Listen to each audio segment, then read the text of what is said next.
Halo, ketemu lagi bareng aku Nabila dalam kelas copywriting. Di video-video sebelumnya, aku udah ngebahas soal copywriting formula dan juga psychological triggers yang menjadi pengetahuan dasar bagi seorang copywriter. Nah, sekarang aku bakal ngebahas soal basic skills untuk seorang copywriter, dimulai dari kemampuan menulis ya. Kenapa sih kamu perlu tahu soal ini? Karena copywriter itu kan jualnya lewat tulisan. Tapi masalahnya banyak orang bisa menulis, tapi nggak semuanya mampu bisa buat tulisan yang menarik. Apalagi tulisan yang bisa mendorong orang lain untuk melakukan suatu tindakan. Karena itu, kamu perlu tahu nih kemampuan dasar menulis seperti apa sih yang harus dimiliki oleh seorang copywriter. Skill menulis pertama yang wajib dimiliki adalah kemampuan berbahasa. Setidaknya ada 3 aspek kebahasaan yang perlu kamu kuasain, yaitu kosakata, tanda baca, dan tata bahasa atau grammar. Kenapa sih copywriter perlu memperkaya kosakata atau vocabulary? Supaya kata-kata yang digunakan bisa variatif, unik, dan gak pakai kata-kata yang itu-itu aja. Untuk memperkaya kosakata, kamu bisa membuat word bank berisikan kumpulan kata-kata yang dikelompokkan sesuai dengan kategori. Misalnya nih, kategori kata sifat untuk mengungkapkan sesuatu yang luar biasa. Ada apa aja ya kira-kira? Bisa ada dahsyat, sulit dipercaya, menakjubkan, fenomenal, ajaib, atau juga unik. Contoh lagi ya, kata untuk mendeskripsikan rasa. Selain enak, bisa pakai lezat, yummy, legit, sedap, nikmat, berasa, atau mungkin menggoyang lidah. Kemampuan berbahasa kedua adalah penggunaan tanda baca. Ini juga perlu diperhatikan. Jangan sampai ada penempatan tanda baca yang salah, sehingga tulisan kamu salah dimengerti. Jadi, coba cek Pedoman Umum Ejaan Berbahasa Indonesia atau PUEBI ya. Kemampuan berbahasa ketiga adalah tata bahasa atau grammar. Gak cuma bahasa Inggris saja loh yang punya grammar, bahasa Indonesia juga. Nah, grammar ini tuh meliputi apa aja sih? Singkatnya meliputi penyusunan kata-kata dan penggunaan imbuhan. Terus contoh kopi yang penulisan yang gak tepat itu gimana ya? Dulu ada tagline ikan rokok yang berbunyi rumput gue lebih asik dari tetangga. Sekilas memang gak ada yang aneh, tapi ternyata ada 2 kesalahan dalam kalimat tersebut. Pertama, untuk membandingkan sesuatu harusnya menggunakan kata daripada dan bukan kata dari. Coba deh, bandingkan artinya di KBBI. Beda banget kan? Kesalahan kedua, adanya kerancuan pada objek. Coba perhatikan sekali lagi, rumput gue lebih asik dari tetangga. Kalimat itu malah ngebandingin antara rumput dan tetangga. Padahal dua hal itu tuh sama sekali nggak ada korelasinya. Kira-kira teman-teman bisa tahu nggak penulisan yang seharusnya gimana? Harusnya rumput gue lebih asik daripada rumput tetangga. Nah, menguasai 3 aspek kebahasaan ini gak berarti kamu harus menulis secara kaku dan terus-menerus terpatok pada bahasa yang baku yang ada di kamus. Kamu tetap bisa menyesuaikan style atau bahasa yang kamu gunakan dengan target konsumen kamu ya. Setelah bahasa, skill kedua yang harus kamu kuasai adalah menulis efektif. Gimana tuh caranya? Terapkan prinsip KISS atau Keep It Short and Simple. Kamu harus bisa menulis dengan sederhana dan jelas. Hindari deskripsi yang gak penting dan bertele-tele. Entah itu kamu menulis untuk kopi yang panjang atau pendek. Lalu, gunakan kata-kata yang powerful. Karena copywriter adalah salesman kata-kata, kamu wajib memiliki kata yang bisa menarik perhatian target konsumen. Tapi ingat ya, pilih kata-kata yang memang familiar dengan target konsumen kamu. Jangan sampai karena ingin terlihat menarik, kamu malah menggunakan kata-kata yang sulit dicerna oleh pembaca. Selanjutnya, pastikan tulisan kamu tepat sasaran, baik itu dari segi tujuan iklan dan target konsumennya. Contoh penulisan yang efektif adalah push notification ini. Headline-nya menarik karena memancing rasa penasaran target konsumen tentang cara pintar mengatasi lapar. Nah, di bagian body copy-nya, informasi disampaikan dengan to the point. Mulai dari permasalahan yang mungkin dihadapi target konsumen, lalu memberikan solusi atas masalah tersebut dengan menggunakan fitur pay later yang bisa dibayar di akhir bulan. Kemampuan menulis ketiga adalah kamu harus bisa menekankan benefit dari sebuah produk bukan cuma fiturnya aja. Aku jelasin lagi ya bedanya fitur dengan benefit. Fitur itu karakteristik atau ciri unggulan yang ada di produk.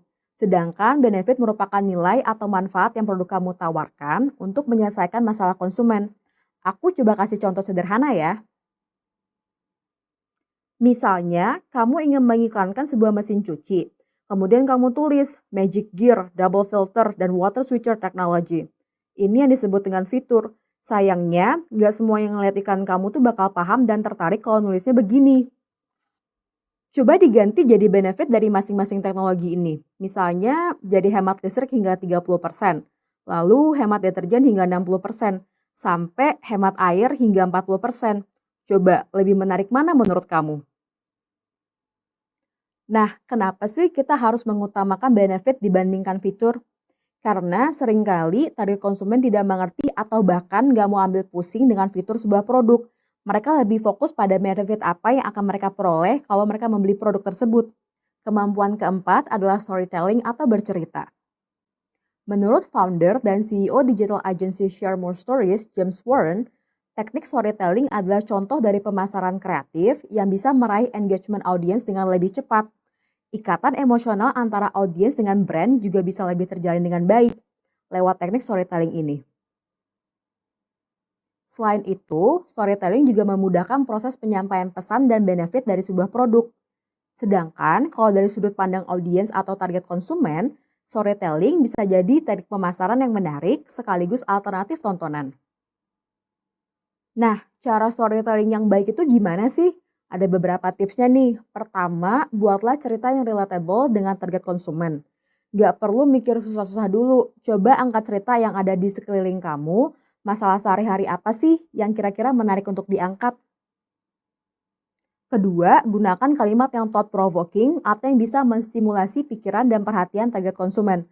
Coba, pernah nggak kamu tiba-tiba ngerenung dan berpikir lumayan lama setelah melihat sebuah iklan? Seolah-olah iklan tersebut membuat kita berpikir, oh iya ya, kok bisa begitu ya? Bener juga.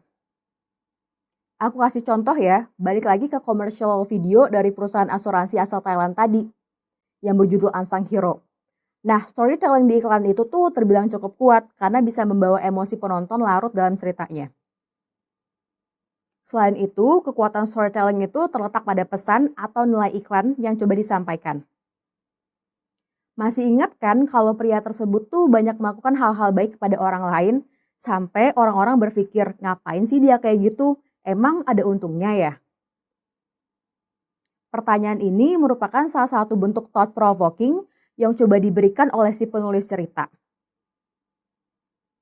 Nah, abis itu kan terjawab tuh pertanyaan orang-orang tadi dengan tulisan What he does receive are emotions. Inilah nilai yang coba disampaikan oleh perusahaan asuransi ini, bahwa sebuah kebaikan yang kecil dilakukan setiap hari ternyata bisa mengubah hidup orang lain. Ini sesuai dengan tujuan utama iklan tersebut, mengajarkan value of life yang juga menjadi nilai inti dari brand asuransi tersebut. Di samping itu, key message yang ingin disampaikan adalah perusahaan asuransi ini tuh ingin orang-orang tahu kalau si perusahaan asuransi sangat mengerti dengan nilai kehidupan para target konsumennya. Di ending video mereka juga nyelipin sebuah pertanyaan yang thought-provoking. Kalau di hidupmu, apa sih yang paling kamu inginkan? Nah, key message iklan ini tuh dikemas apik lewat storytelling yang kuat. Sehingga walaupun key message-nya nggak disampaikan secara gamblang, penontonnya bisa mendapatkan nilai dari iklan tersebut. Skill kelima, kamu harus bisa nulis dengan empati. Sehingga membuat tulisan kamu lebih powerful di mata pembaca. Anggap aja diri kamu sebagai pendengar yang baik untuk mereka. Posisikan diri kamu sebagai konsumen juga ya. Dari situ kamu bisa tahu nih kira-kira apa aja sih yang mereka butuhkan, solusi apa yang produk kamu bisa berikan untuk mereka. Buat tulisan yang mengesankan kalau kamu benar-benar tahu dan peduli dengan perasaan konsumen kamu. Kadang untuk membuat sebuah kopi itu terkesan tulus, kurangi intensitas pengiklanan produk. Kamu tetap boleh beriklan, tapi akalin supaya nggak terlalu mencolok alias hard selling. Ingat, yang terpenting adalah bagaimana agar konsumen dapat merasakan ikatan emosional dengan produk yang lagi kamu pasarkan. Contohnya, pernah nggak kamu ngeliat sebuah iklan produk shampoo yang sedikit berbeda? Biasanya kan model iklan shampoo itu rambutnya hitam, panjang, dan lurus. Nah, iklan itu justru dibintangi oleh beberapa perempuan dengan gaya dan warna rambut yang berbeda-beda juga. Iklan itu sedang menunjukkan empati untuk banyak perempuan yang tidak fit dengan stigma kecantikan di luar sana. Lebih kerennya lagi, iklan ini tidak menggunakan narasi klasik seperti gunakanlah shampoo ini agar rambutmu cantik. Skill menulis terakhir adalah proofreading. Tugas kamu bukan cuma mencari ide dan menuliskan dengan baik dan menarik, tapi juga memastikan apakah tulisan yang kamu buat itu sudah benar sebelum kopinya dipublikasikan. Coba baca lagi tulisanmu. Apa udah pas kata-katanya? Ada nggak kata-kata yang harus diganti? Lalu setelah baca, tanya juga ke diri sendiri, kira-kira pembaca bakalan paham nggak ya dengan pesan yang ingin kamu sampaikan? Kamu juga bisa nanya ke rekan setim soal ini loh. Terakhir, pastiin nggak ada typo ya. Jangan sampai kamu melakukan kesalahan fatal seperti iklan brand sepatu yang dipasang di Subway ini. Harusnya tuh tulisan kopinya not everything needs to be done in a New York minute. Tapi huruf R pada kata everything ternyata nggak ada. Terkesan sepele sih, tapi ini tuh menunjukkan kalau copywriternya itu teledor dan gak profesional. Nah, kamu baru aja ngepelajarin basic writing skills yang harus dimiliki seorang copywriter. Setelah ini, aku bakal ngejelasin soal creative thinking atau berpikir kreatif yang juga jadi basic skills yang dibutuhkan copywriter. Kenapa sih copywriter tuh harus punya skill creative thinking? Temukan jawabannya di video selanjutnya ya.